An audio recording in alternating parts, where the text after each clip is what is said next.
안녕하세요. 저는 서울에서 거주하는 소아과 전문의 38살 남성입니다. 의대 졸업 후 대학 병원에서 근무하다 현재는 선배가 운영 중인 소아과에서 페이 닥터로 근무하고 있어요. 내년에는 외과 수술 전문 병원에 소아외과 전담의로 이직 예정이고요. 이 나이 먹도록 결혼을 왜 하지 않느냐 궁금하지 않으세요? 정말 슬프게도 불과 3년 전 기분 나쁜 파혼을 경험했거든요. 그래서 그 일을 겪은 뒤에 결혼에 대한 생각이 싹 사라지더군요. 아마 그때 제가 결혼을 했으면 예쁜 와이프와 함께 행복하게 잘 살고 있었을 거예요. 어쩌면 아이가 있었을지도 모르죠. 저에게 쓰라린 아픔을 안겨줬던 그 여자로 인해 저희 집 명성에 먹칠을 할 뻔한 제 파혼 사연을 여러분께 들려드릴게요. 참고로 그 여자라고 하면 저와 결혼을 약속했던 여자친구라고 생각하실 것 같은데요. 그 여자는 다름 아닌 예비 장모였던 사람입니다. 이때의 일로 인해 결혼에 대한 트라우마가 생겼네요. 지금 제가 솔로 생활을 만끽하고 있는 이유기도 하고요. 그럼 사연 시작하겠습니다. 사연을 시작하기 전에 제 집안에 대해 먼저 말씀을 드리자면요. 저희 집안은 대대로 의사를 배출한 소위 말하는 사자 집안이에요. 병원과 재단을 설립하신 자랑스러운 할아버지, 아버지, 그리고 여동생까지 외과 전문의 과정을 수료해서 지금은 강남 한복판에 수술 전문 병원을 운영하고 있는데요. 어머니는 병원 행정일을 총괄하시면서 의료복지재단을 운영하고 계시고요. 저도 곧 소아과 페이닥터 근무를 끝내고 내년부터는 외과 수술 전문병원에서 전담의로 이직할 예정입니다. 소아 탈장이나 복강경 수술을 전담할 예정이죠. 하지만 다른 분들은 저에게 항상 물어보더라고요. 왜 할아버지 아버지가 있는 병원에서 같이 일하지 않아요? 그러면 편하게 근무할 수 있을 텐데요. 라며 꼭 질문을 하십니다. 물론 저도 처음에는 그 병원에서 일을 하려고 했습니다. 가업을 이어 병원을 운영하면 당연히 미래도 보장되고 좋은 일이죠. 하지만 가족들의 울타리를 벗어나 큰 병원에서 많은 경험을 해보고 싶은 생각이 강했어요.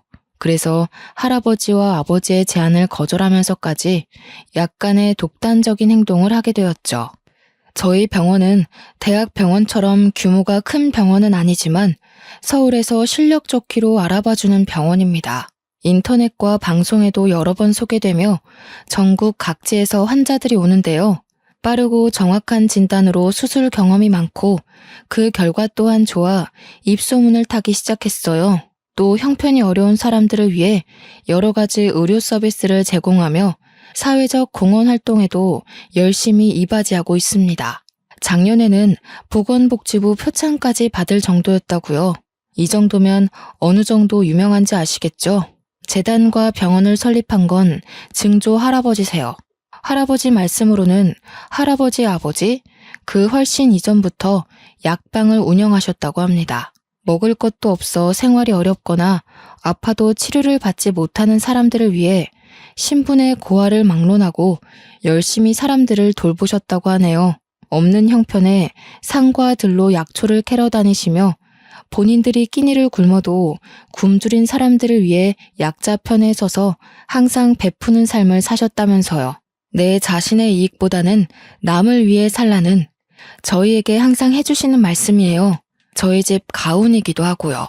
할아버지 때 이르러서야 본격적으로 병원 운영을 시작하셨는데 어렸을 때부터 그런 할아버지와 아버지가 굉장히 멋있어 보였어요. 저와 여동생은 자연스레 의사라는 꿈을 가지게 되었죠. 그렇게 밤낮 없이 코피까지 흘리며 열심히 공부해서 노력한 탓에 지금에 이르렀는데요. 부모님은 꼭 의사가 아니더라도 원하는 일을 하고 살라며 묵묵히 뒤에서 응원을 해주실 뿐이었죠. 공부하는 게 재미있었고 저희가 원해서 이루어낸 꿈이라 의대에 합격했을 땐 그 누구보다 기뻐해 주시며 앞으로 각오해야 한다며 따끔한 충고를 해주시기도 하셨죠. 사람을 살리는 일이다 보니 지금까지 해왔던 공부와는 차원이 다를 거라면서요. 하루에 2시간 이상을 잡은 적이 없고 정말 그 누구보다 더 열심히 했습니다. 요즘에는 동창 모임을 하다 보면 주변에 결혼해서 초등학생 자녀를 둔 친구들이 대부분이더라고요. 조금 일찍 결혼한 친구들은 자녀가 중학생인 사람도 있고요. 나이도 곧 40을 바라보는 나이라 동창회에 가면 아직까지 결혼도 안 하고 뭐 하냐는 말을 매번 들었는데 요즘에는 그나마 듣지 않고 살고 있어요. 친구들이 제 눈치를 보고 있기 때문이었죠. 이제는 그만 좋은 사람 만나야 하지 않아? 주변에 좋은 사람이 있으니 소개시켜줄게, 말만 해.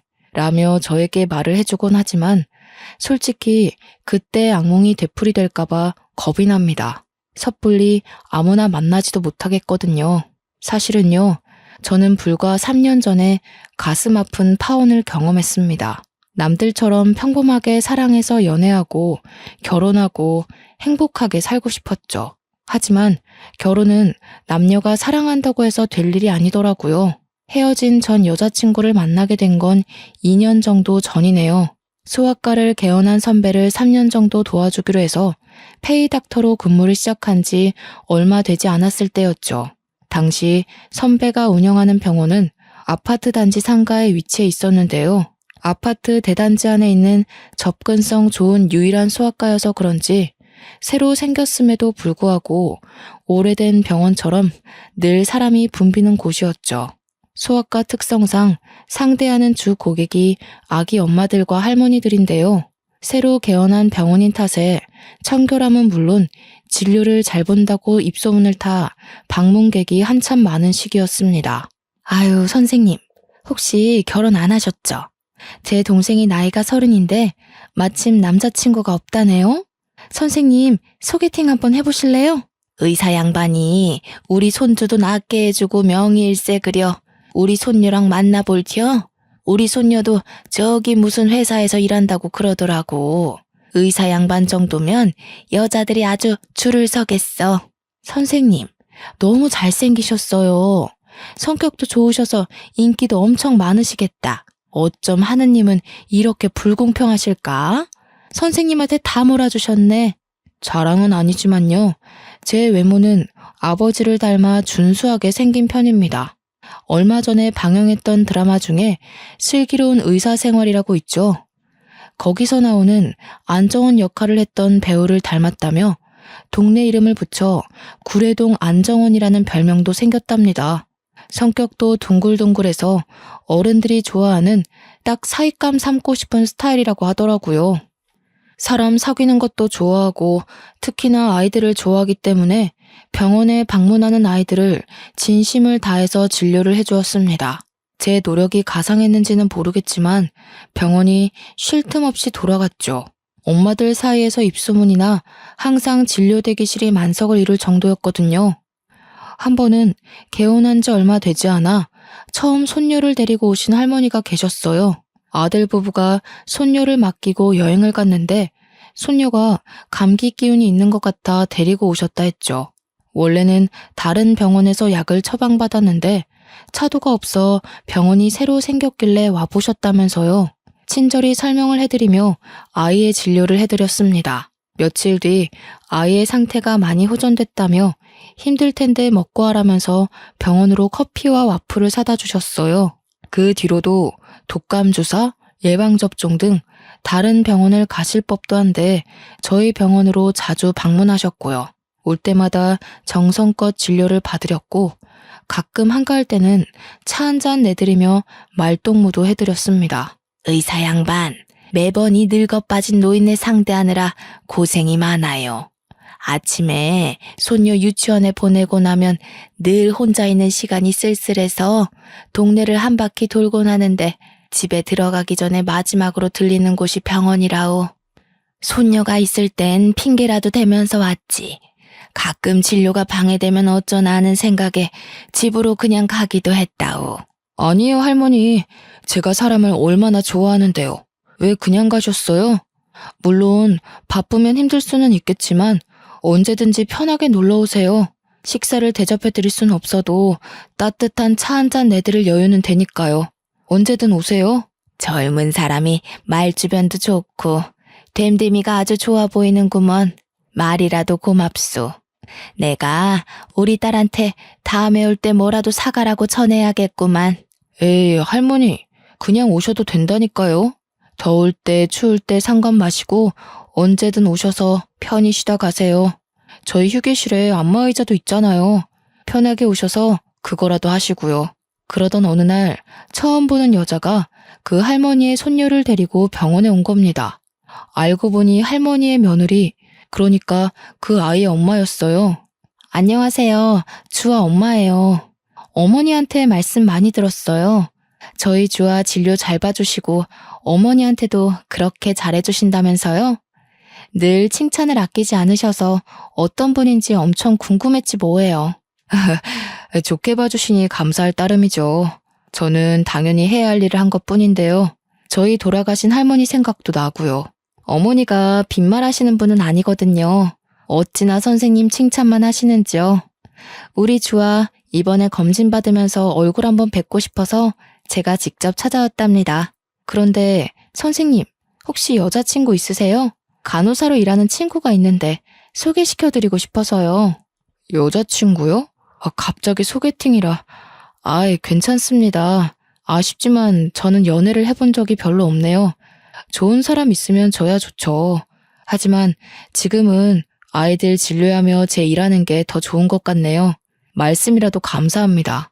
초면에 뜬금없이 소개팅 이야기에서 많이 당황스러우신 건 알겠는데요.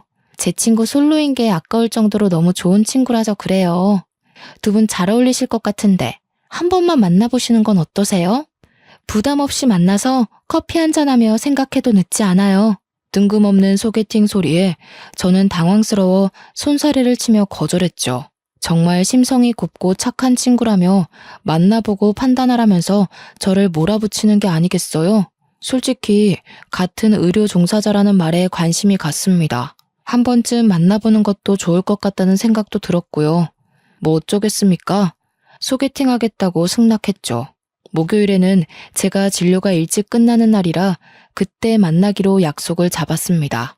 며칠 뒤 소개팅 자리에 나갔는데 여자친구는 굉장히 차분하며 우아한 모습이었어요.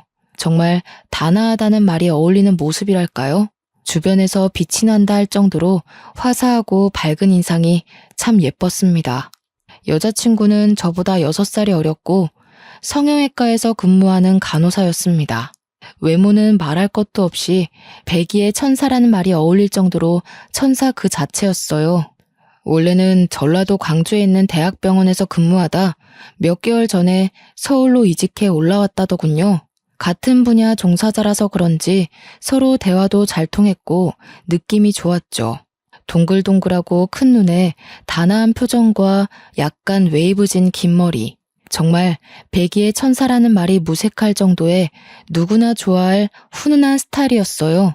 간호사 직업 특성상 환자의 이야기를 잘 들어주어야 하는데 배려심 깊고 제가 하는 이야기에 집중하며 귀를 기울여주는 모습이 너무 예뻤어요. 저는 여자친구에게 강한 호감을 느끼게 되었죠. 저녁 식사 후 영화도 보고 커피도 마시며 시간 가는 줄 모르고 데이트를 즐겼습니다. 헤어짐이 아쉬웠던 저희는 번호 교환을 하게 되었고 몇 번의 만남 끝에 연인 사이로 발전하게 되었죠. 연애를 하는 동안 여자친구는 짠순이까지는 아니지만 소소하게 절약하는 습관을 가지고 있었습니다. 카페에 일회용 컵 대신 자신의 텀블러를 들고 다닌다던가 한두 정거장 정도는 걸어서 다닌다던가 300 조금 안 되는 자신의 월급을 알뜰하게 쪼개서 적금 생활비로 알뜰하게 나눠서 썼고요. 생활력이 강한 모습에 저는 한 번 더 반하게 되었죠. 1년 넘게 연애를 하다가 나이도 나이인지라 자연스레 결혼 이야기가 나왔습니다. 서로 간의 믿음도 확고했고 저 역시 여자친구면 결혼해서 행복하게 잘 살 수 있겠다 생각이 들었거든요. 제가 할아버지와 부모님께 결혼할 여자친구가 있다고 말씀을 드리니 어찌나 좋아하시던지요. 그렇게 여자친구 집에 먼저 인사를 가기로 했어요. 전에도 말했지? 나 어릴 때 아버지가 돌아가셔서 엄마 혼자서 우릴 키우셨어. 그래서 나도 일찍 돈을 벌고 싶었고 엄마도 안정적인 삶을 살길 바라셨지. 그래서 간호사라는 직업을 선택한 거야. 그럼 기억하고 있지. 누구나 다 사정은 가지고 있는 걸. 그게 자기의 흠은 아니잖아. 이제 듬직한 사위 보시고 우리가 행복하게 잘 사는 모습 보시면 더 좋아하실 거야. 너무 걱정하지 마. 사실 우리 엄마 혼자서 우리를 키우시다 보니 성격이 조금 유별나셔. 좋게 말하면 여걸이신데 자기가 기분이 나쁠 수도 있을 것 같아서 미리 말해두는 거야. 자식에 대한 보상 심리 같은 것도 있으시거든.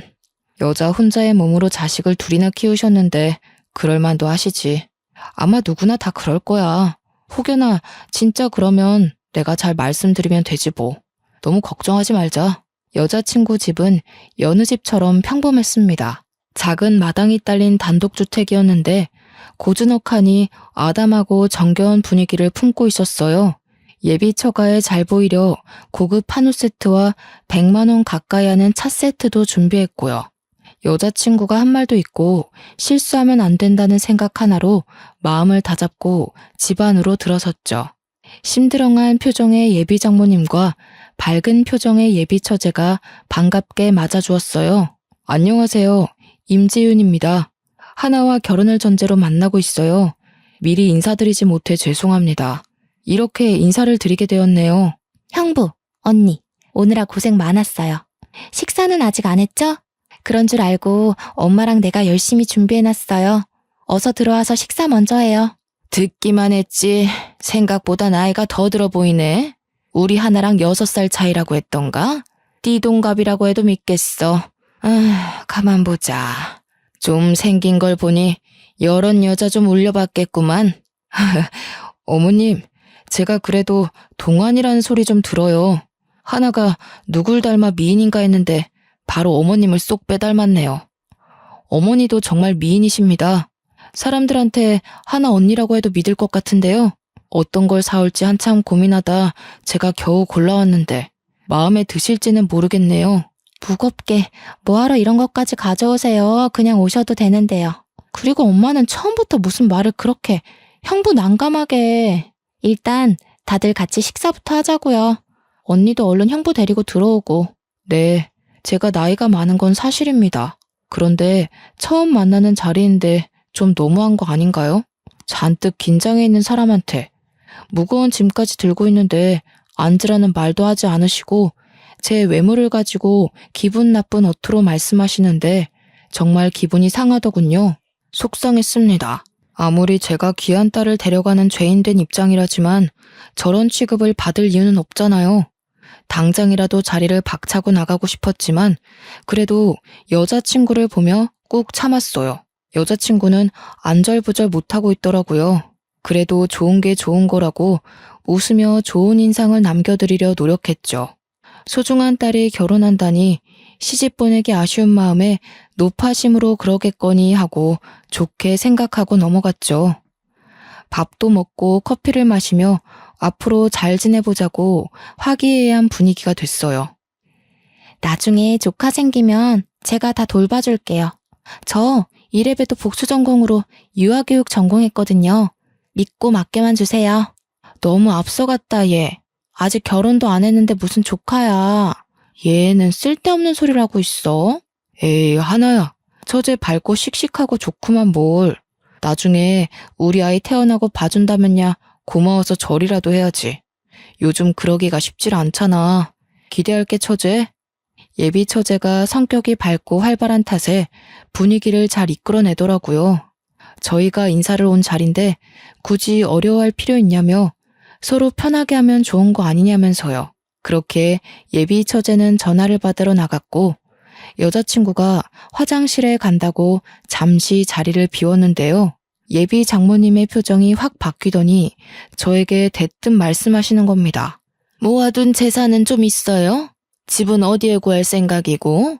부모님은 다 살아계시나? 뭐 하시는 분들이죠? 우리 하나랑 어떻게 만난 사이예요? 하나랑 결혼해서 먹고 살 만큼의 여유는 충분히 있습니다. 집은 직장 근처로 잡을 예정이고요. 부모님 모두 살아계시고 사업을 하고 계십니다. 하나 씨는 병원에 자주 오시는 손님이 소개시켜 주셔서 만나게 되었습니다. 우리 하나, 내가 혼자 어렵사리 키워서 간호사 만들어 놨어요.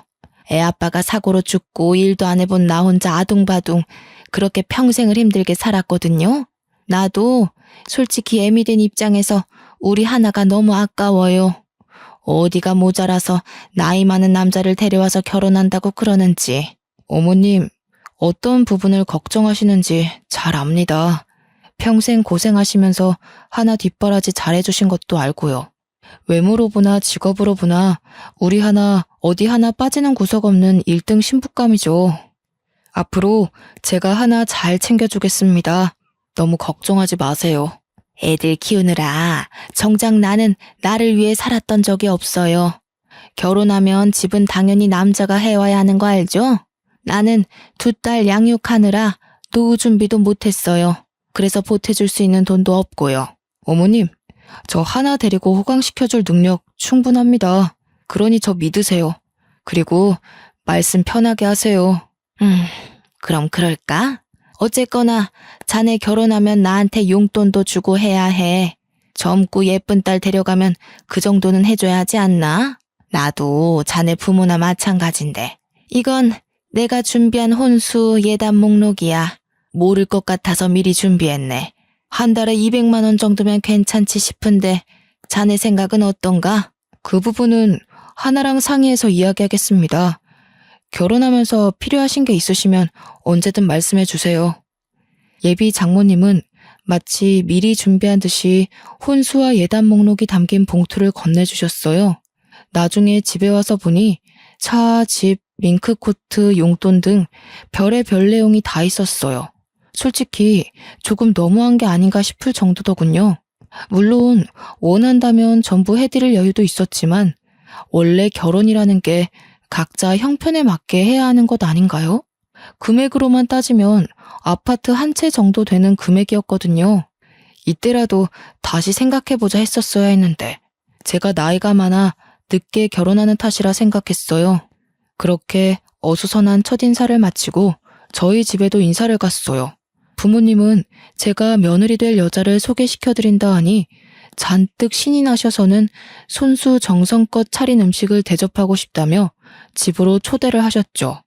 여자친구는 저희 집을 보더니 입을 떡하니 벌리며 놀란 표정 감추지 못하더군요.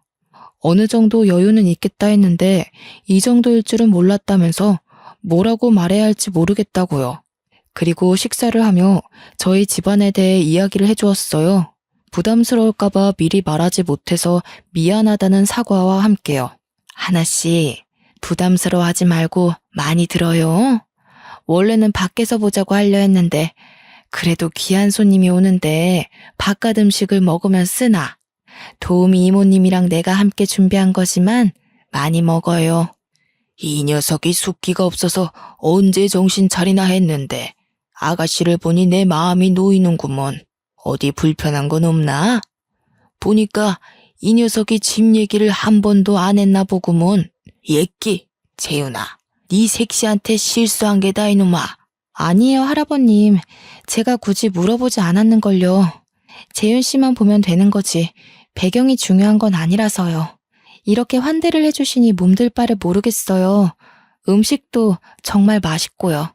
결혼 준비하면서 힘든 거 있으면 언제든지 재윤이 통해서 말해요. 저 녀석이 마음에 안 들면 나한테 직접 이야기해도 돼요. 이제 우리 가족인데. 여자친구는 인사를 하는 동안 입을 다물지 못하며 당황스러운 듯한 모습을 보였어요.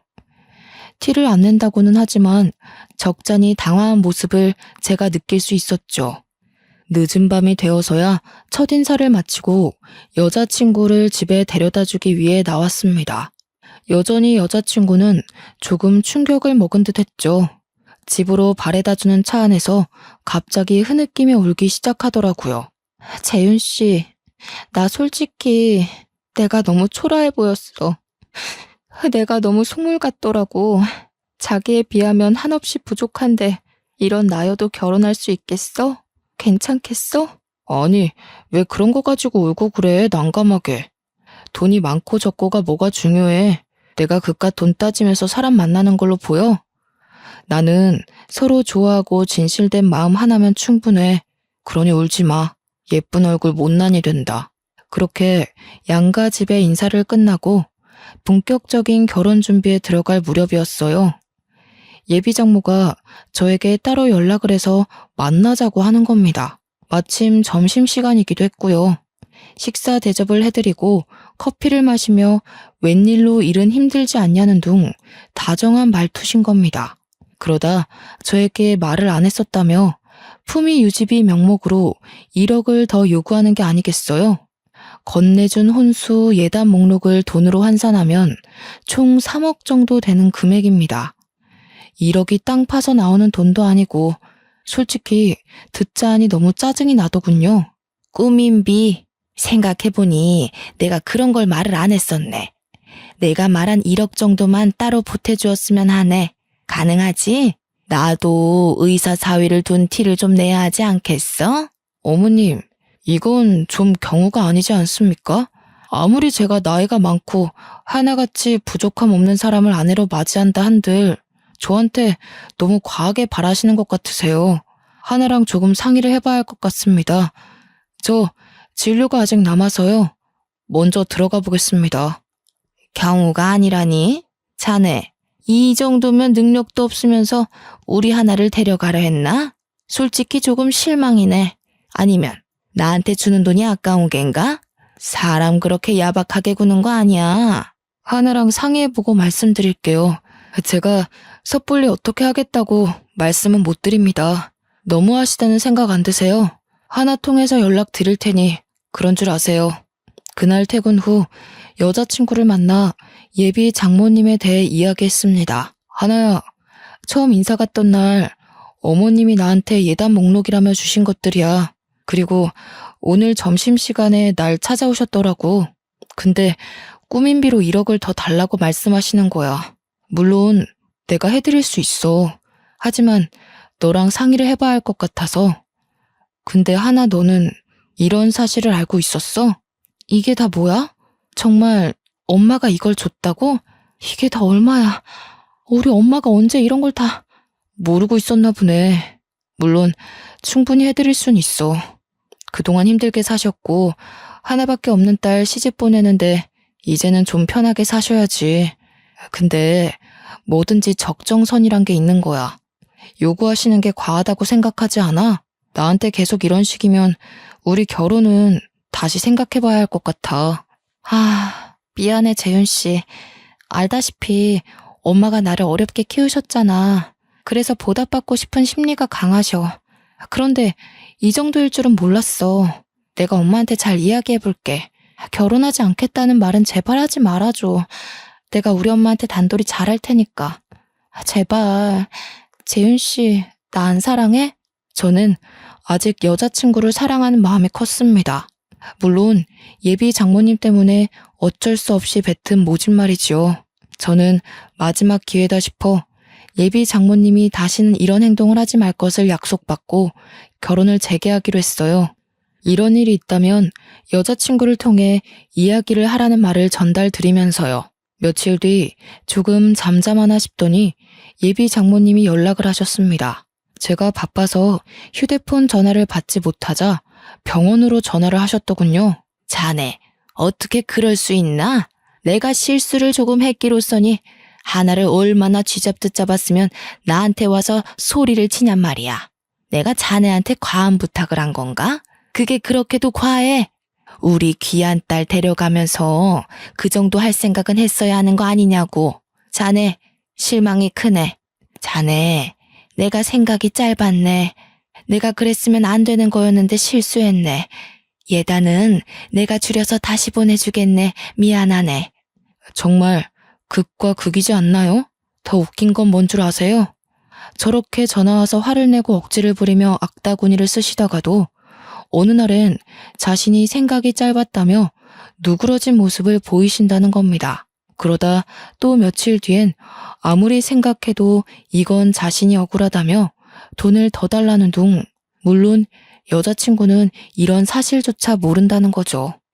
어른한테 죄송한 말이지만 정말 돈에 환장하신 건가 미친 거 아닌가 생각이 들더군요. 중요한 건 차라리 여자친구를 통해 당당하게 이런 이유가 있으니 이런 식으로 해달라 요구를 하면 좀 나았을 겁니다.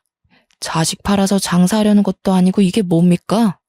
그렇게 하루가 멀다 하고 연락해서 잔소리를 해대는 통에 이건 정말 아니다 싶은 생각이 들었습니다. 마침 그날 환자도 많고 바쁘고 정신없었지만 스트레스가 이만저만 아니었거든요. 오래 고민 끝에 여자친구와 저녁 약속을 잡았습니다. 하나야, 나 더 이상은 못 참겠어. 어머님 해도 해도 정말 너무하시는 거 아니야? 그때 이후로 시도 때도 없이 전화 오셔서 본인 할 말만 하시고, 내가 전화를 안 받으면 병원에까지 전화하시고, 내가 선배랑 간호사들 볼 면목이 없어. 나한테는 별말 없어서 나는 정말 아무것도 몰랐어. 병원에 전화까지 하셨다니 도대체 엄마는... 재윤 씨, 정말 미안해. 내가 대신 사과할게. 내가 분명 잘 말했는데... 내가 너한테 화낼 건 아니지만 도대체 이게 무슨 경우야? 한두 번도 아니고 이런 황당한 부탁까지 들어가면서 결혼할 수는 없어. 1억이 땅 파서 나오는 돈도 아니고 왜 그렇게 돈에 욕심을 내시는지 이해를 하려고 해봐도 납득이 안 가. 우리 이 결혼 진지하게 다시 생각해보자. 정말 미안해, 재윤 씨. 엄마한테 다시 확인해보고 이야기해볼게. 그렇게 2달 정도의 꽤 오랜 시간이 지났어요. 모처럼 휴일을 맞아 집에서 음악을 들으며 책을 읽고 있는데 여자친구에게 전화가 왔습니다. 힘도 없고 가라앉은 목소리로 할 말이 있으니 만나자 하더라고요. 저도 어느 정도 화가 누그러지고 대화가 필요한 시기인 것 같아 알겠다고 했죠. 오랜만에 본 여자친구는 많이 초췌하고 야윈 모습이었어요. 생기 있고 발랄하던 모습은 어디 가고 피곤에 찌든 모습과 얼굴에 그늘이 가득하더라고요. 재윤 씨, 그동안 잘 지냈어? 나 많이 초라하지. 예쁜 모습으로 기억돼야 하는데 그러질 못해서 미안해. 할 말이 있어서 보자고 했어. 그러면서 그동안 있었던 일을 모두 저에게 말해주었습니다. 2달 정도 되는 시간 동안 예비 장모님을 끊임없이 설득했다고요. 그런데 저한테 돈을 요구하는 게 씨알도 안 먹힐 것 같으니까 여자친구 몰래 결혼정보업체에 웃돈까지 건네가며 선자리를 알아보셨다는 거 아니겠어요? 하도 죽겠다는 소리를 하며 가출도 몇 번 하시고 고집불통에 통제불능인 상태셔서 어쩔 수 없이 몇 번의 선자리에 울며 겨자 먹기로 나갔다는 겁니다. 그런데 맞선 상대로 나온 남자들이 하나같이 나이가 많거나 이혼을 했거나 자식이 딸려도 직업이 별로여도 돈 많은 남자들이었다는 거예요. 물론 자기를 어렵사리 키워준 엄마의 은혜는 어떠한 것으로 보답해도 모자라지만 그런 식으로 자기를 이용해 장사하려는 심부를 견딜 수 없었다고 하는 겁니다. 재윤 씨 만나러 집을 나서는 순간에도 맞선 자리를 알아보시더라고.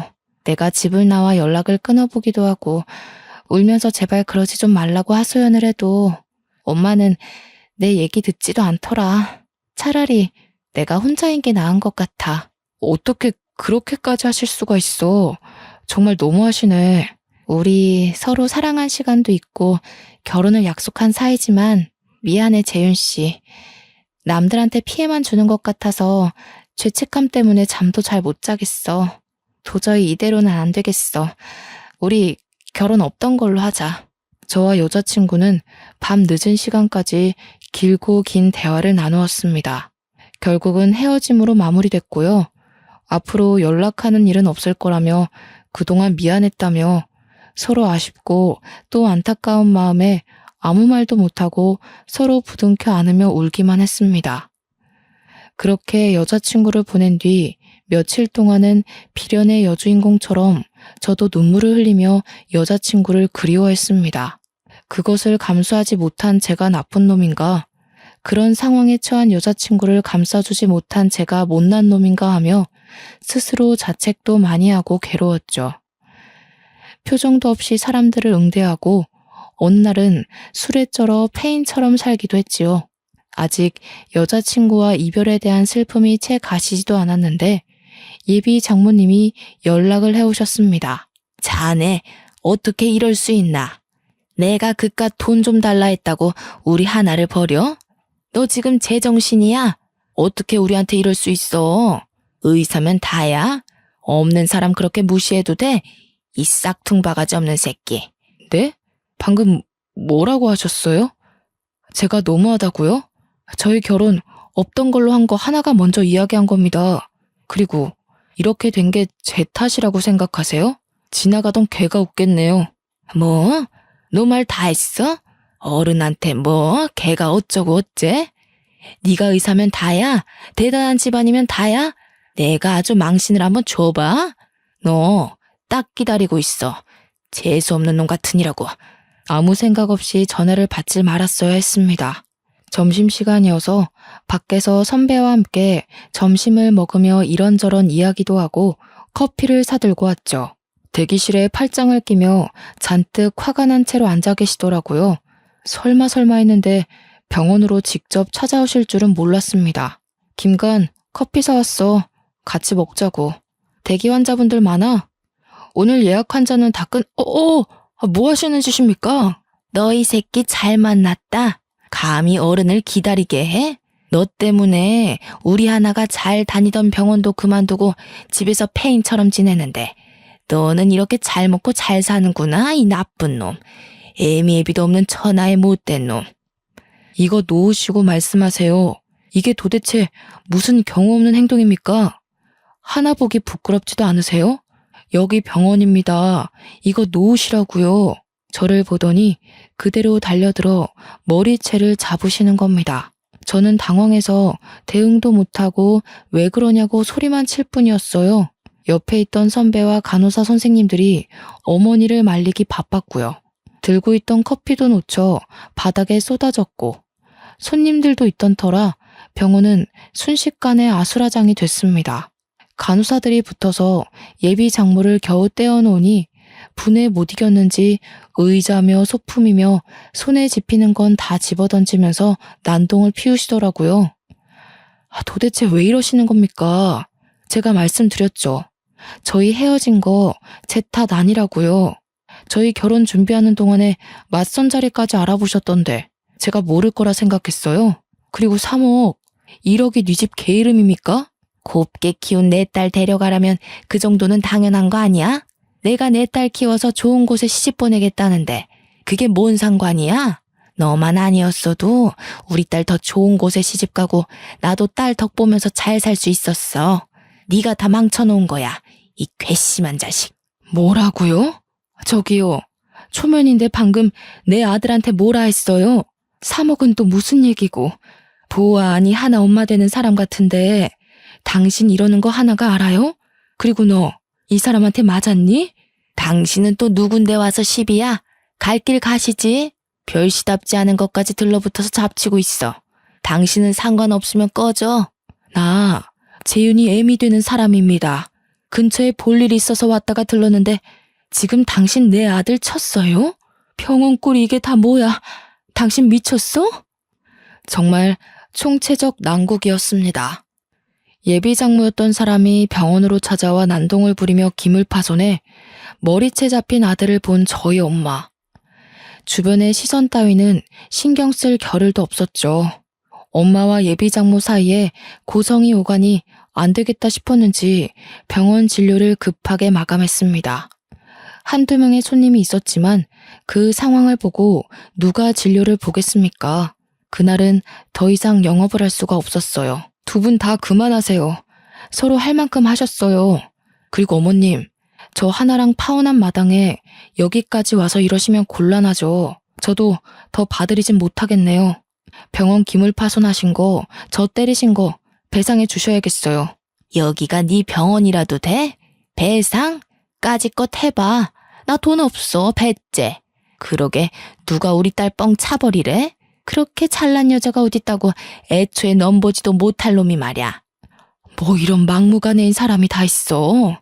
재윤아, 너 괜히 힘쓸 것 없다. 너 이런 소리 들으라고 내가 그 공부시켜서 의사 만든 거 아니다. 김 변호사한테 전화해서 내가 알아서 처리할 테니 너는 가만히 있어. 아니, 당신은 아까부터 자꾸 왜 참견질이야? 돈이 그렇게 많아? 당신 그 잘난 아들이 우리 하나 버려서 우리 딸은 폐인되어 가고 있는데 나도 피해 보상 좀 받아야겠는걸? 말 다 했어요? 피해 보상? 그래요. 한번 해봐요. 우리 집안 무시하는 것도 정도 것이지. 당신 내가 고소할 거야. 우리 재윤이를 무시하는 건 우리 집안을 무시하는 거나 마찬가지야. 얼마나 잘난 집안이길래 그렇게 당당하지?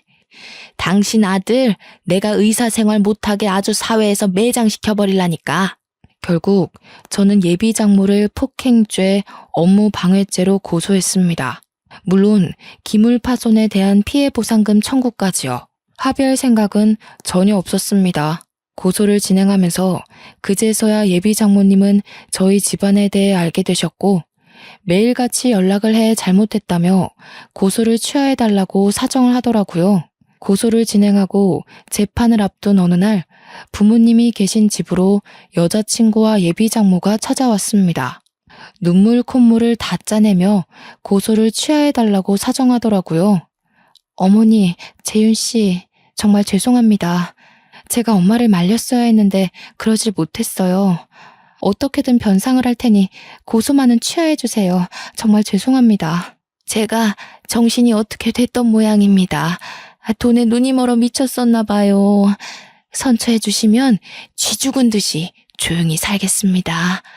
병원 기물파손한 부분에 대해서는 어떻게든 변상하겠습니다. 제 딸아이를 봐서라도 한 번만 용서해주세요. 아무리 돈에 눈이 멀어도 그렇죠. 귀한 자식 팔아서 장사하려는 짓, 그거 진짜 못할 짓입니다. 없으면 없는 대로, 있으면 베풀며 살아야 되는 거 아니에요? 저희 돈 같은 거 하나도 안 따집니다. 하나 마음 씀씀이 그거 하나 봤어요. 대개 따님 어딜 가도 부족함이 없어요. 근데 그걸 망친 건 그쪽입니다. 그 돈은 제가 어떻게든 마련해서 드릴 테니 저를 봐서라도 한 번만 용서해 주세요. 제가 이렇게 빌게요. 어머니, 고소 취하 부탁드립니다. 딸 팔아서 장사를 한다뇨? 네네, 그건 말도 안 됩니다. 앞으로 그런 일 없이 착하게 살 테니 제발 고소만은 취하해 주세요. 이렇게 부탁드립니다. 앞으로 그렇게 살지 마세요. 자식 가지고 장사하지 말란 말이에요. 그렇게 살지 않겠다는 조건으로 고소 취하해 드릴 겁니다. 하나 얼굴 봐서 100번 1000번 참고 이야기하는 거고요. 이제 그만 돌아가세요. 하나야, 너도 할 만큼 했으니 어머니 모시고 집으로 돌아가렴. 내가 따로 연락하마. 정말 감사합니다, 어머니. 뭐라고 드릴 말씀이 없네요. 이 은혜 평생 잊지 않겠습니다. 정말 죄송하고 감사합니다. 잘못을 한 건 예비 장모님인데 왜 여자친구가 사죄를 해야 하는지 이해가 가질 않았어요.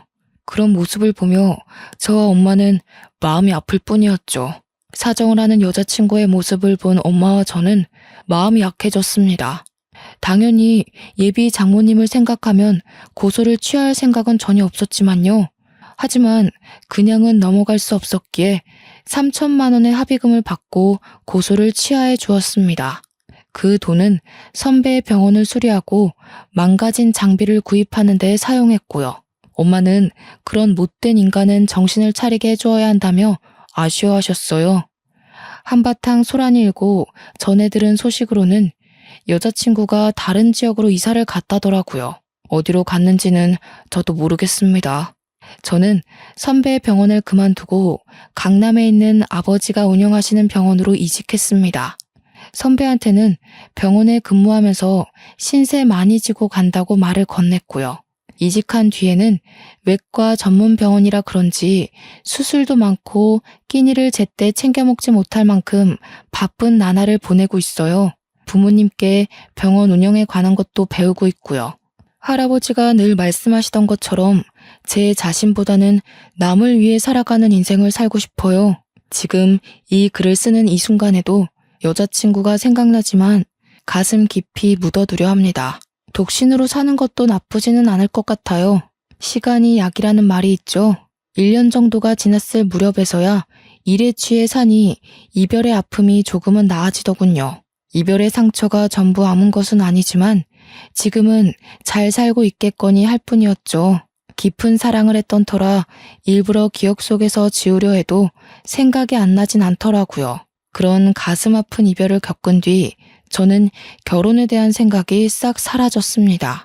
주위에서는 더 늦기 전에 해야 되는 것 아니냐며 좋은 사람을 소개시켜 주겠다고 난립니다.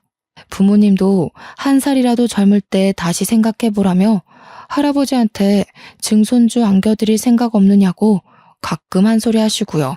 저는 아마 남은 인생을 독신으로 살아가지 않을까 싶네요. 혹시 저처럼 이런 가슴 시린 일을 겪으신 분이 계신가요? 그렇다면 저의 사연을 읽고 조금이라도 공감과 위로가 되셨으면 좋겠습니다. 이별을 한다는 건 정말 슬프고 가슴이 미어지는 일이지만 겨울이 지나고 봄이 오듯이 언젠간 우리가 갖고 있는 상처도 아물 겁니다. 저의 긴 사연을 들어주셔서 감사합니다.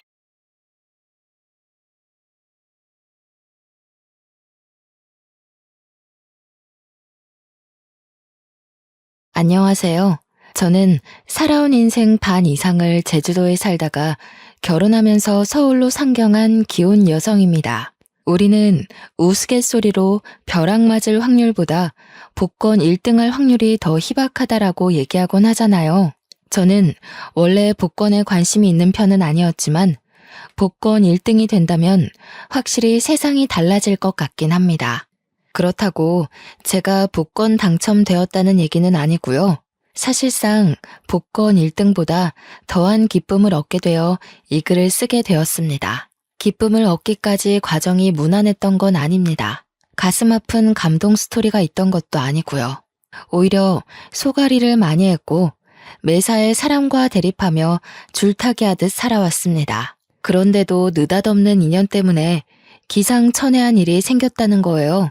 주위 사람들은 저더러 좋은 마음을 갖고 살아서 복받은 거라고 하는데 저는 아직도 제게 주어진 것들에 어안이 벙벙하기만 합니다. 세상에 이런 일이 또 있을까 싶어요.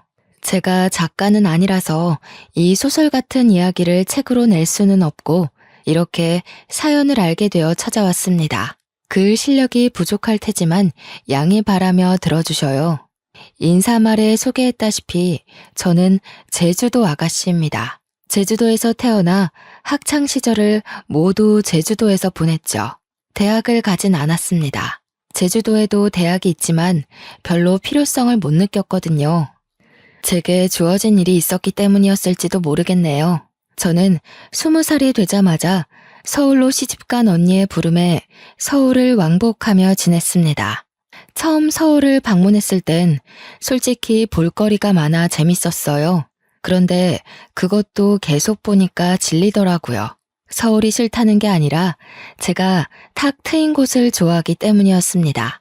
그래서 저는 결혼을 한다면 언니처럼 서울 남자가 아닌 같은 고향의 제주도 남자와 결혼하려고 했어요. 그런 제가 서울 남자와 결혼을 하게 될 줄 누가 알겠습니까? 남편과 제가 처음 만난 곳은 기내에서였습니다. 서울로 볼일을 보고 제주도로 돌아가는 비행기에서 남편을 처음 만나게 되었는데 당시 남편이 제 옆자리에 있었어요. 먼저 말을 걸어본 건 저였습니다.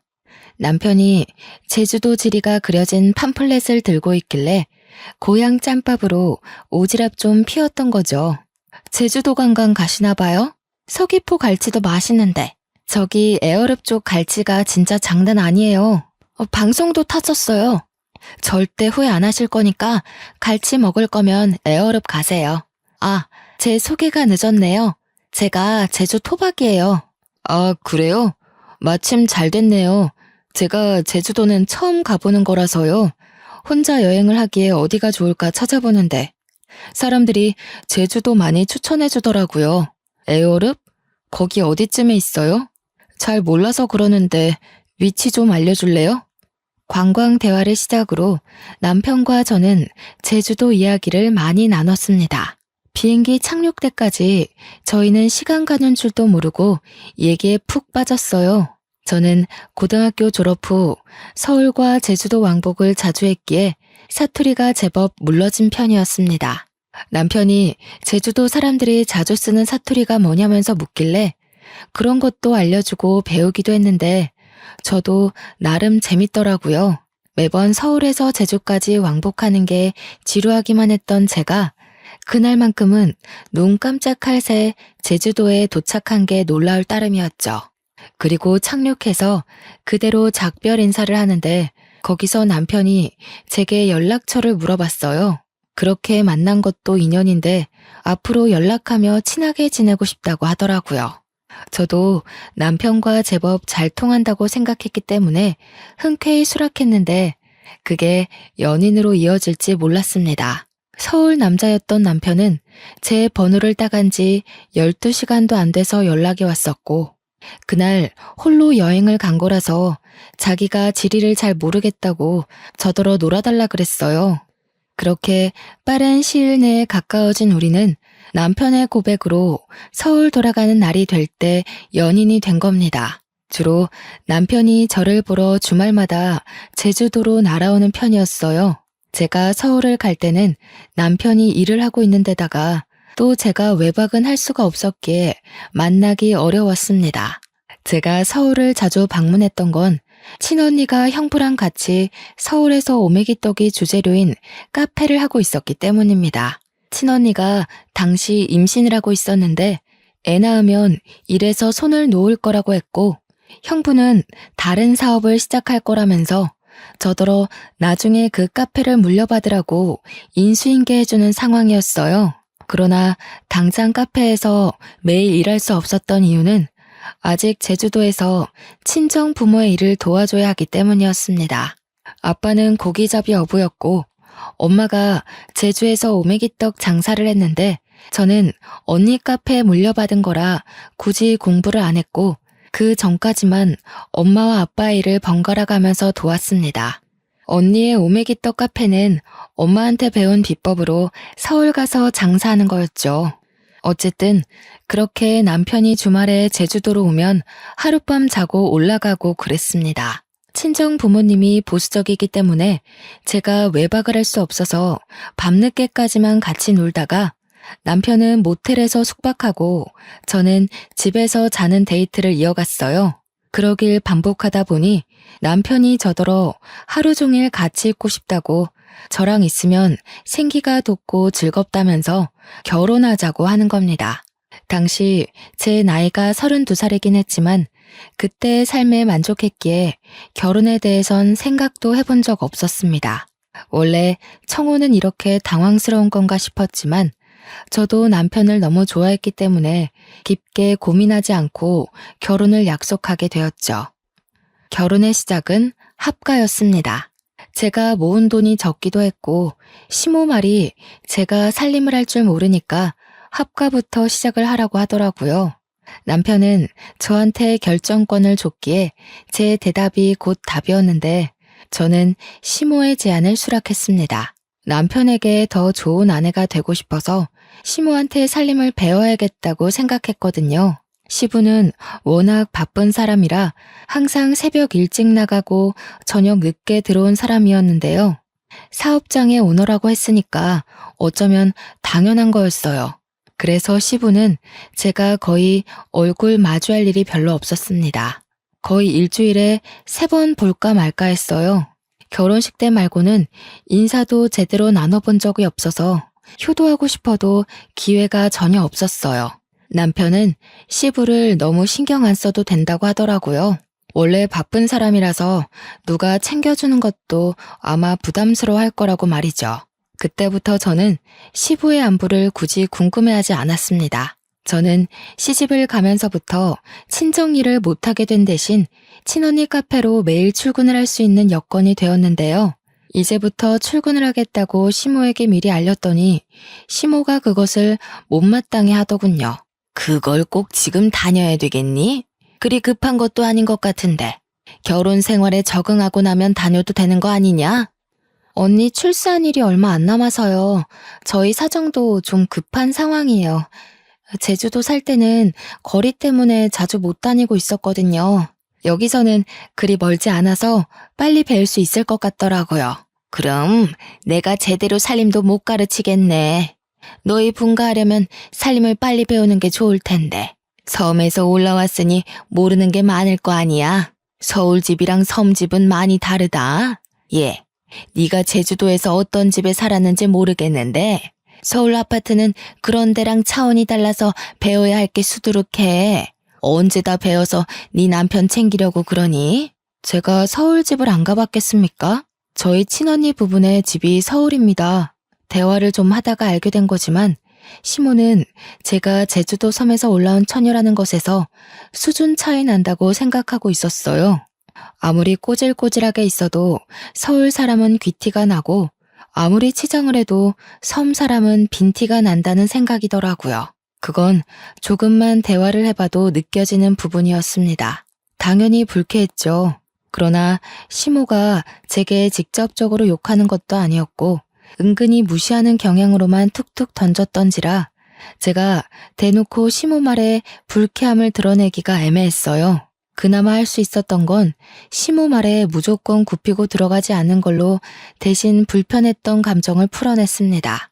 예를 들면 제가 카페에 출근하는 걸 막으려는 시모의 제안을 뻔뻔하게 거절했고 시모가 빙빙 둘러서 자기 원하는 대답을 유도하려 할 때 그걸 시종일관 눈치 없는 척 하는 것 정도였습니다. 그럴 때면 시모가 저를 답답해하면서 한 번씩 자기 분에 못 이겨 저를 포기해버리고 말았어요. 그 덕에 다행히 언니 카페에서 출근을 매일 할 수 있었습니다. 남편에게는 시동생이 하나 있는데요. 시동생이 이 시댁에서 좀 남다른 존재더라고요.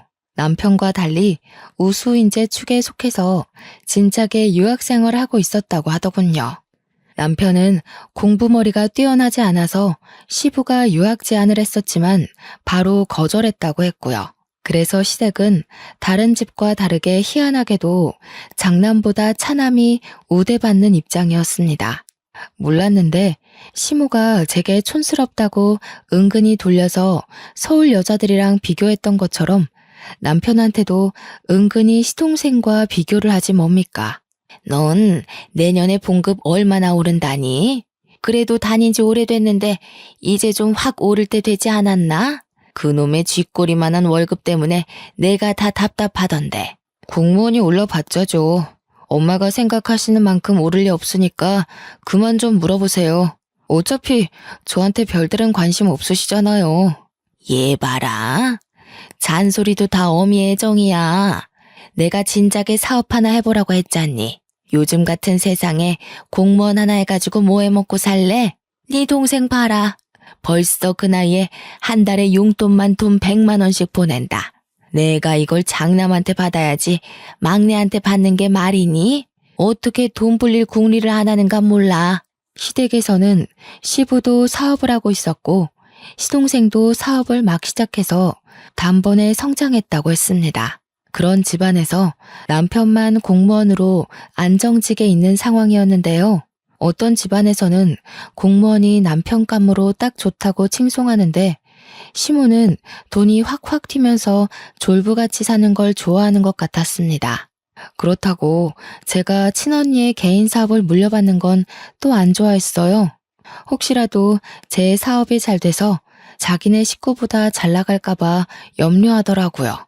무조건 자기 집에서 성공하는 사람이 있어야 된다고 보는 듯 했습니다. 남편은 내성이 생긴 건지 시모 말에 대강 대답할 뿐 별다른 감정을 드러내지 않았습니다.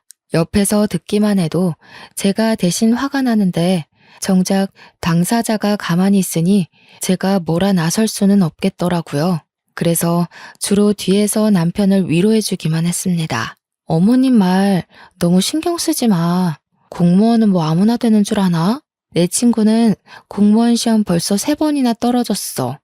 공무원 경쟁률 장난 아닌데 어머님은 아무것도 모르면서. 나 신경 안 써. 원래 저런 사람이야. 나 때문에 당신이 신경 쓰는 것 같은데 당신이야말로 내 걱정은 마. 그래도 걱정해줘서 고마워. 당신이 옆에 있어서 내가 좀 숨 쉬어진다. 남편이 자기는 사춘기를 지나고부터는 시모의 잔소리를 그러려니 체념하고 산다고 했어요. 별로 타격도 없대요. 그러면서 시부가 자기 공무원 꿈을 응원해줬는데 그것만으로 충분하다고 시부는 오히려 사업하는 시동생 걱정으로 마음 졸인다고 했습니다. 시부가 사업을 하는 사람이기에 사업의 위험성을 잘 알고 있어서라고 했어요. 자꾸 이렇게 자리 없는 시동생 얘기가 나오니까 결혼식에서도 본 적 없는 시동생이 문득 궁금해지더라고요. 남편한테 슬쩍 물어봤더니 남편 말로는 시동생이 똑똑한데 얼굴도 자기보다 잘생겨서 잘나긴 했다고 하더군요. 얼마나 잘났길래 시모가 저리 차별을 하는 건가 괜히 샘통이 났습니다. 그렇게 하가 생활 3년이 지났을까요? 그토록 궁금하던 시동생이 귀국한다는 소식이 들려왔어요. 그날은 시댁에서 완전 명절 분위기였습니다. 시동생이 온다니까 저도 들뜨긴 했는데 한편으로는 남편이 걱정되는 겁니다. 시동생이 완전 한국으로 정착하러 온다는데 없는 사람과도 제 남편을 그렇게 차별했잖아요. 그런데 같이 살기까지 하면 얼마나 더 비교를 하겠어요? 불안과 호기심에 저는 그날 카페 일도 안 나가고 시모랑 같이 음식을 준비했습니다. 그렇게 저녁 시간이 되었는지도 모르고 진수성찬을 차리고 있었는데요. 퇴근하고 온 남편을 제가 반기기도 전에 시모가 먼저 잔소리를 해버리지 뭡니까? 너는 좀 일찍 맞춰서 공항까지 동생 좀 태우고 오지. 오늘 네 동생 오는 날이라고 했잖아. 애가 지금 비행기 오래 타서 피곤할 텐데 택시 타고 오는 중이란다. 공무원이 어떻게 일찍 맞춰요? 제가 월차 연차 낸 적은 있어도 어디 마음대로 일찍 퇴근하는 거 봤어요? 지난번에도 말씀드렸던 것 같은데요. 그러니까 말이다.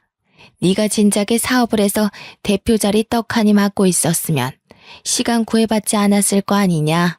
우리 집 남자들 사주는 죄다 사장인데 너는 누굴 닮아서 그렇게 도전 정신이 없니? 이쯤 되니까 저는 얼굴도 모르는 시동생이 궁금한 걸 넘어서 참 얄미웠습니다. 남편이 익숙해져 괜찮다고 했지만 어느 누가 비판받는 것에 적응이 되겠습니까?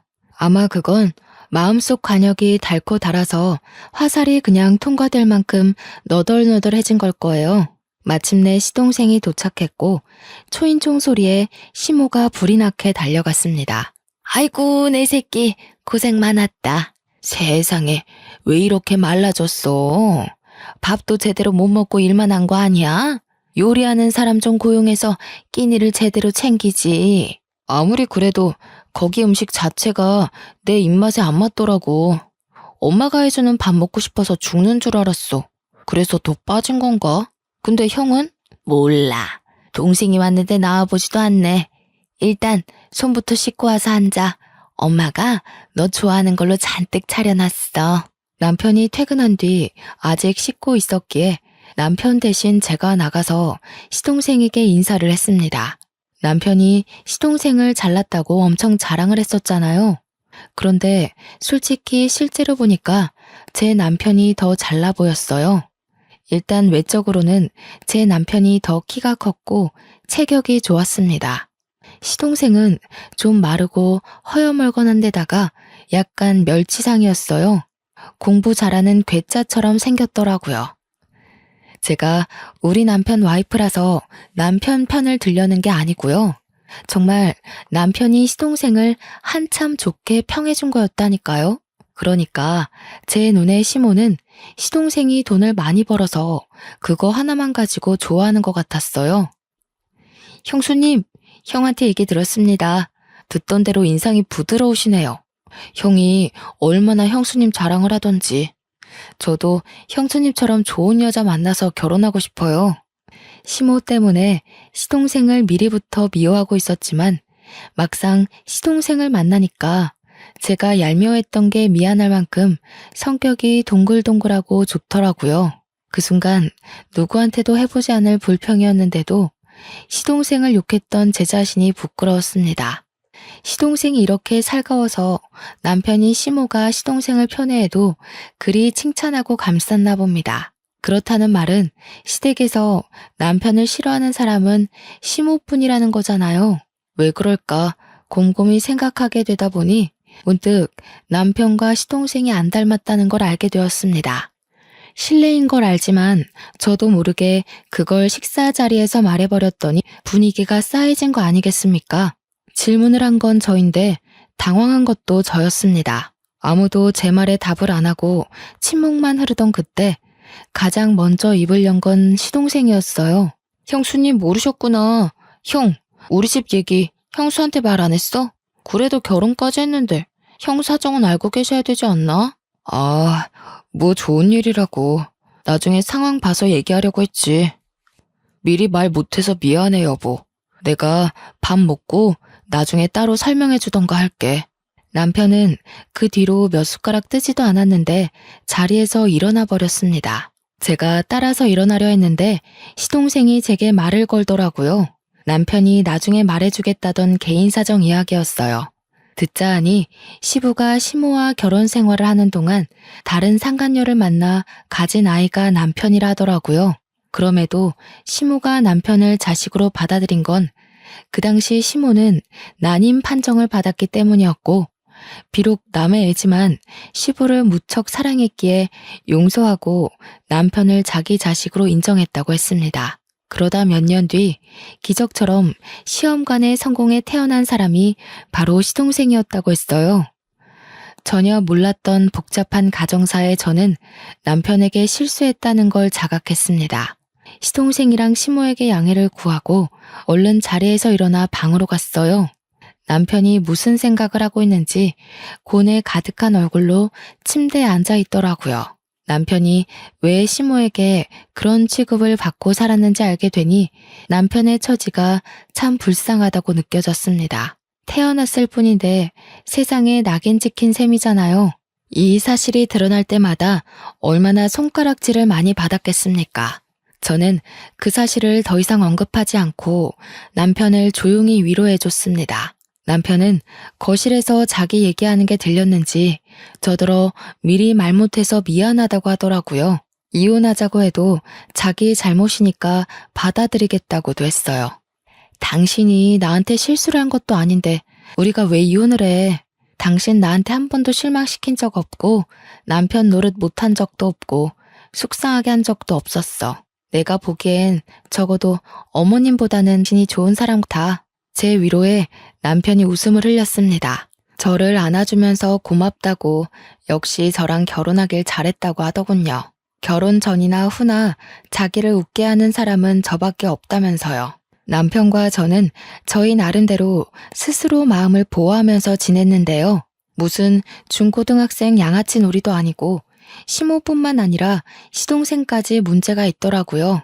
그동안 멀리 떨어져 있어 몰랐을 뿐 시동생 또한 남편을 은근히 무시하는 경향이 있었습니다. 둥글둥글한 성격으로 보였던 건 사업을 하는 사람이었기 때문에 습관적으로 비즈니스 태도가 배어 있었기 때문이었어요. 한 두세 달 지내다 보니까 완전히 보이더라고요. 아주 자기 엄마랑 똑 닮아선 제 남편에게 형형거리면서 뻔뻔한 요구를 다 하더라니까요.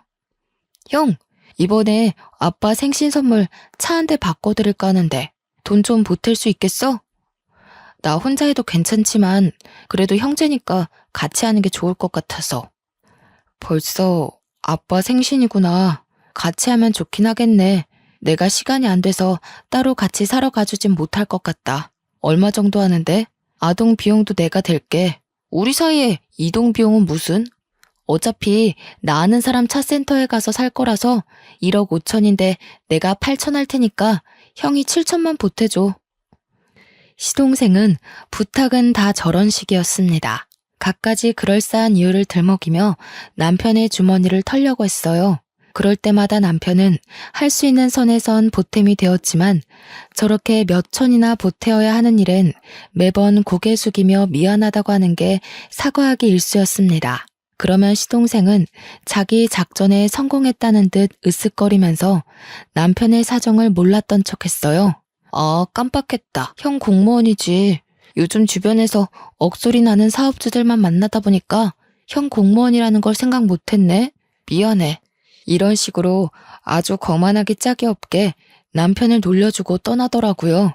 시모처럼 대놓고 구박하는 것도 아니고 남편 생각하는 척하면서 교묘하게 사람 속을 뒤집어 놓는 거 아니겠어요?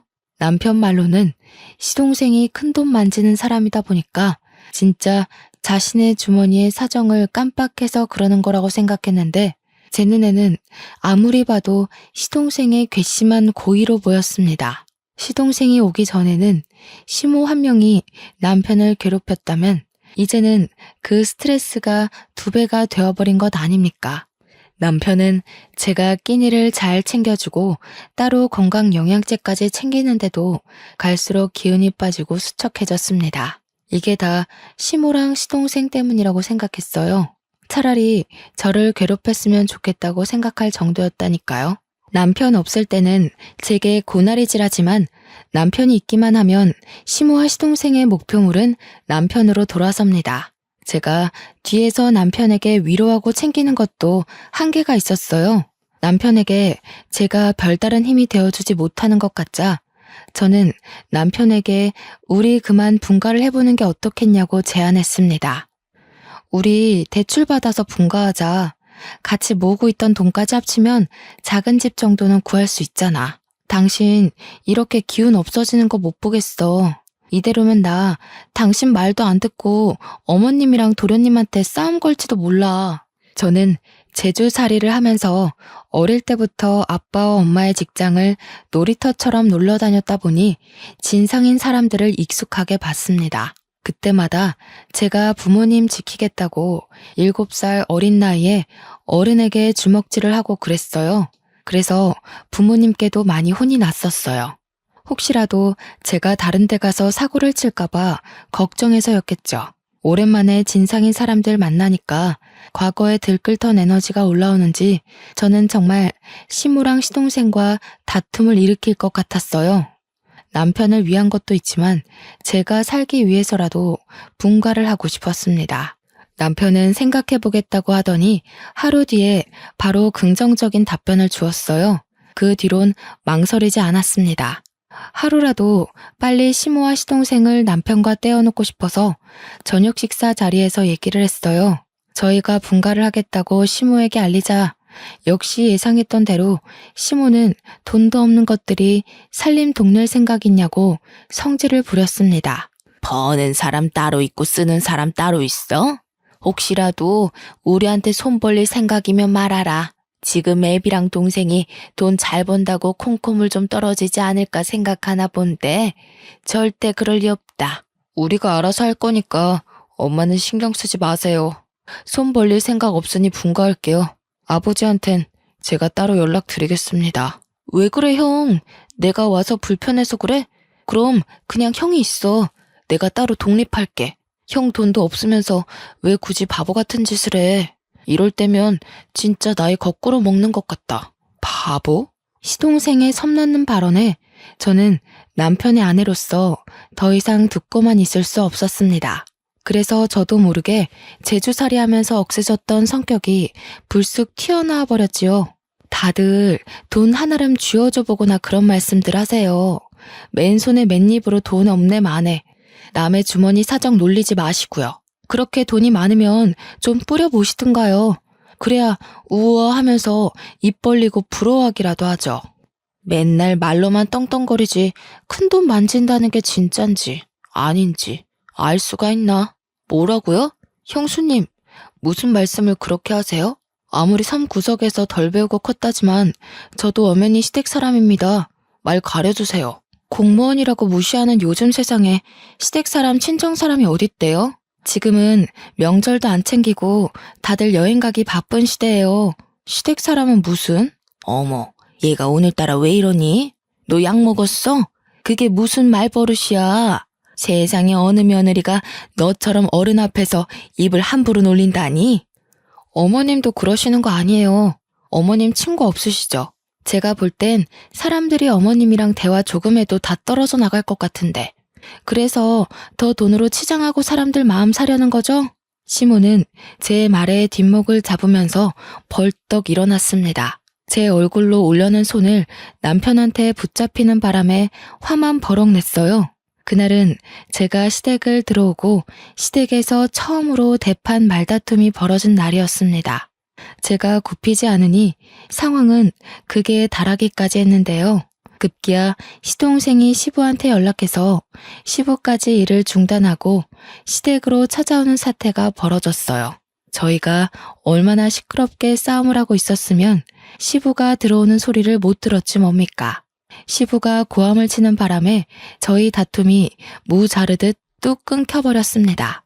하필 제가 건방지게 막 소리를 지르고 있던 때라 저만 순식간에 죄인이 된 기분이었어요. 그리고 태세 전환 빠르게 들어간 시모는 주저앉으며 눈물을 터뜨렸고, 시동생은 지 엄마를 달래줌으로써 저는 더 악질 며느리처럼 보이게 되었죠. 시부를 오랜만에 얼굴 마주하는 건데 이 꼴을 보여버렸으니 면목이 없어 고개를 숙였습니다. 동네 창피하지도 않아? 도대체 뭐야? 뭔데 일하는 사람까지 불러서 싸움 구경하게 해? 어디서 나이값 못하고 개싸움을 하고 있냐고? 그때 시동생이 시부를 불렀기에 시동생이 먼저 발언권을 가졌는데요. 아빠, 형수가 나더러 큰돈 만지는 거 구라 아니냐고 거짓말쟁이로 만들더라고. 아빠가 나 사업자금 대줬잖아.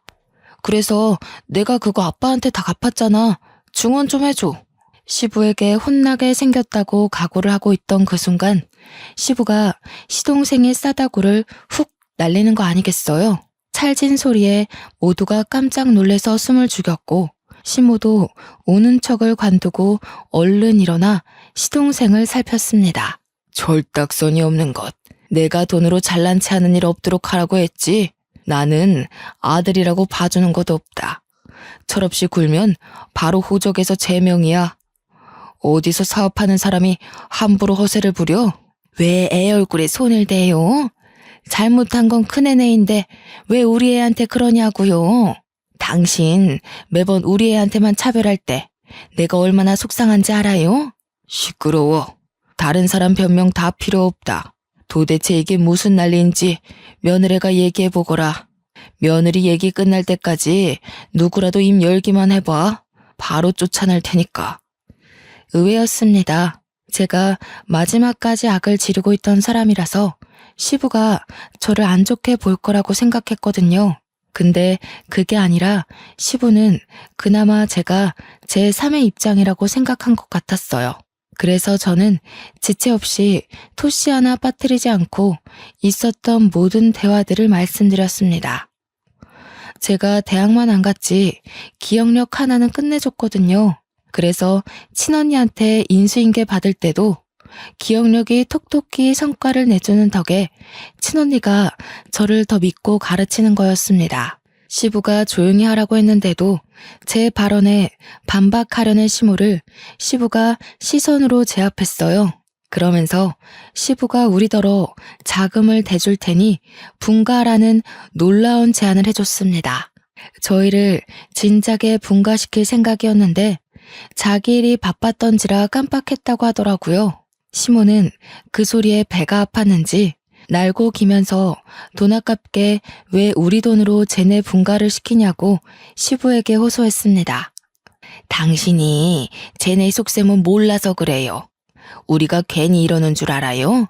당신 돈 있는 거 알고 공짜로 돈 구해내려고 그런 거라고요. 엄마, 그만 좀 하세요. 이 사람 여기저기 돈 구하는 사람 아니거든요. 엄마 같은 사람이랑 달라서 사람밖에 구해본 적 없는 사람입니다. 모욕하지 마세요. 사람 같은 소리 하네. 사람은 뭐 아무나 구하는 줄 아니? 차라리 돈 구한다고 하는 게 훨씬 현실 같겠다.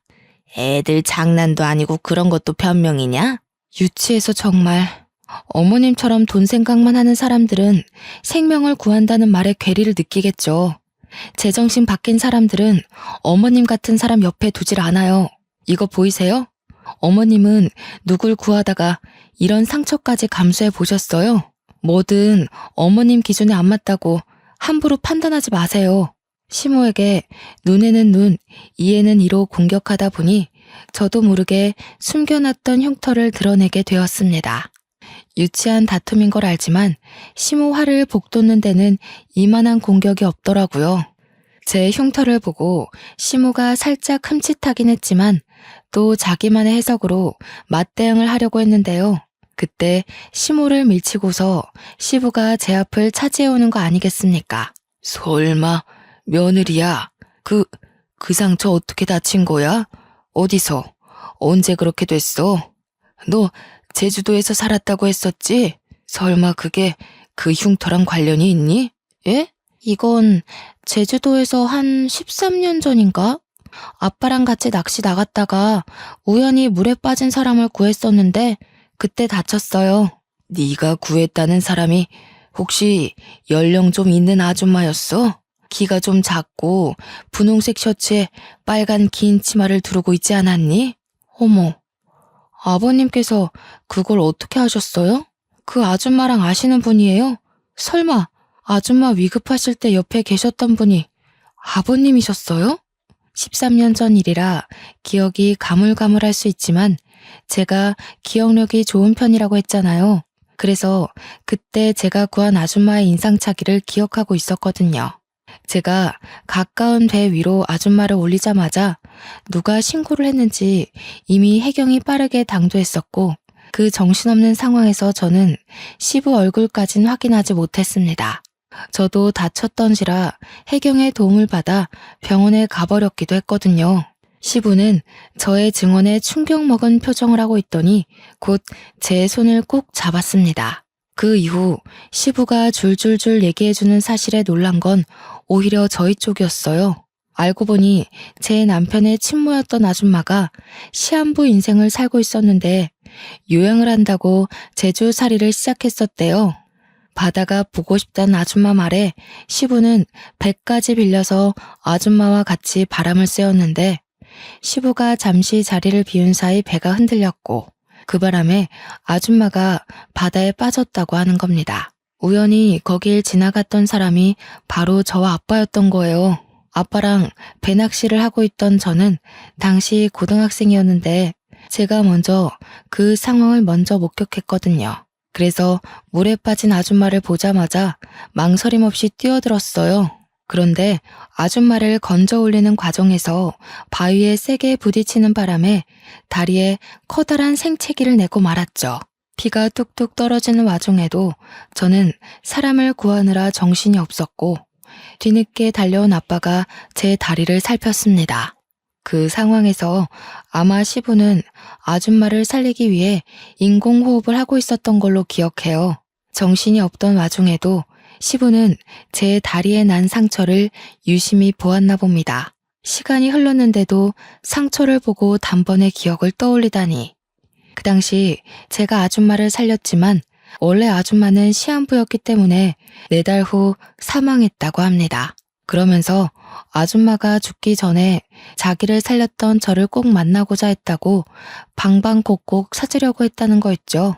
그런데 저를 찾기란 쉽지가 않았고 아줌마는 결국 저를 만나보지 못하고 세상을 떴답니다. 충격적인 과거를 읊어주면서 시부는 눈물까지 흘렸습니다.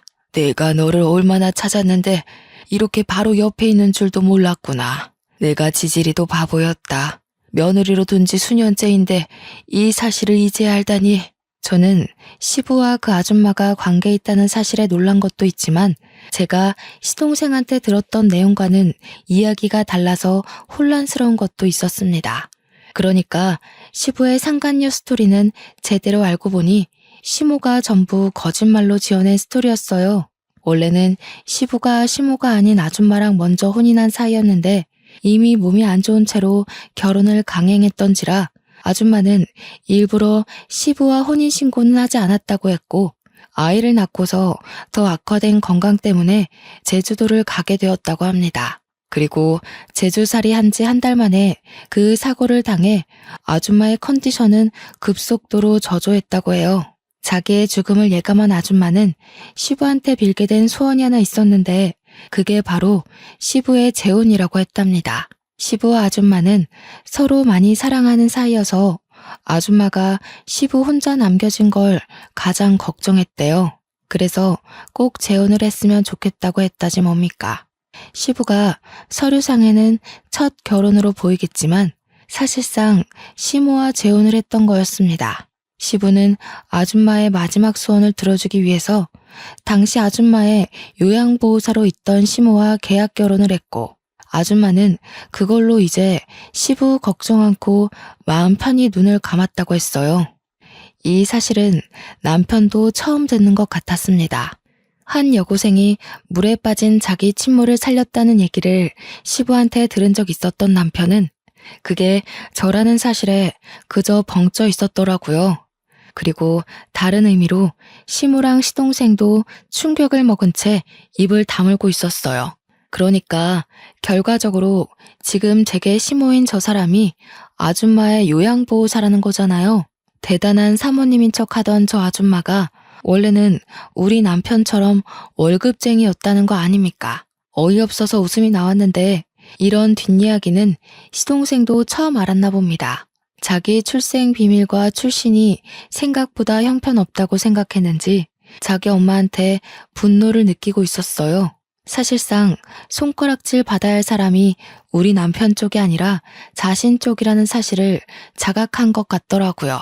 시동생은 시모한테 불같이 화내면서 따지고 있었습니다. 그러거나 말거나 저랑 시부와 남편은 시모 쪽과는 다른 세상에 있었어요. 아무래도 먼저 간 정원 엄마가 너를 알고 며느리로 들인 게 아닌가 싶어. 어떻게 이런 인연이 다 있을 수 있니? 내가 어떻게 이리 소중한 사람을 몰라봤을까? 아니야, 아버님. 저는 할 일을 했을 뿐인걸요. 아줌마가 살아계셨다면 좋았을 것을. 그래도 아버님 말씀하시는 거 들어보니까 아줌마가 정말 좋으신 분이었다는 게 느껴져요. 고맙구나. 내가 이제 먼저 간 정은 엄마한테 얼굴 들 수 있겠어. 그리고 사돈댁에도 곧 인사를 드리러 가야겠다. 내 은인이 우리 집에 들어왔는데 내가 이대로 가만히 있을 수가 없지.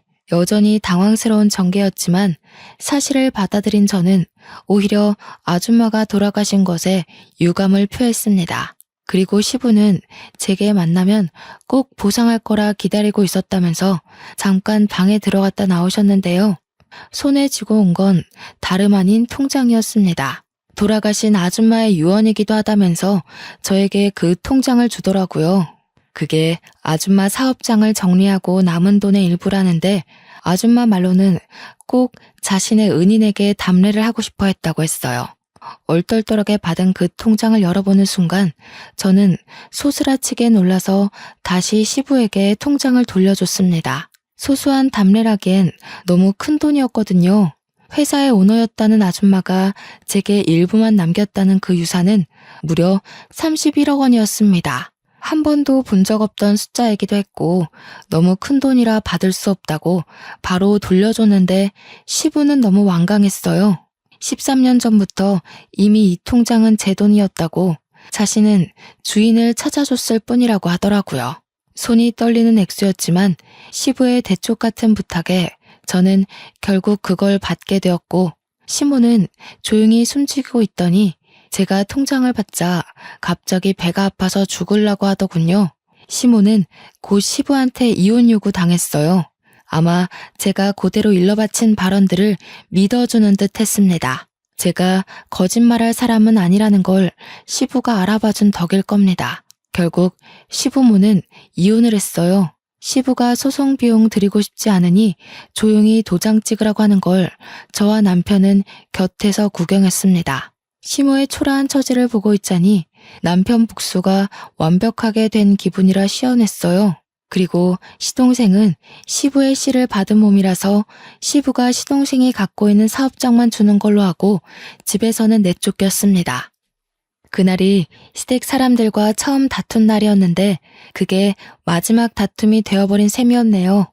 저와 남편은 굳이 분가를 하지 않고 시부를 모시고 살게 되었어요.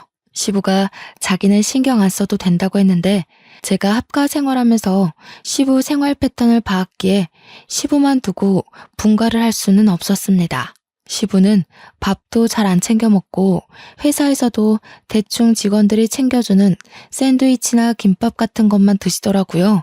그래서 제가 도시락을 챙겨드려야겠다는 생각으로 남게 되었어요. 시부는 처음에 저더러 고생스럽게 왜 그러냐고 하지 말라고 했는데 제가 고집을 꺾지 않으니 어느 순간부턴 도시락을 꼬박꼬박 챙겨가시더라고요.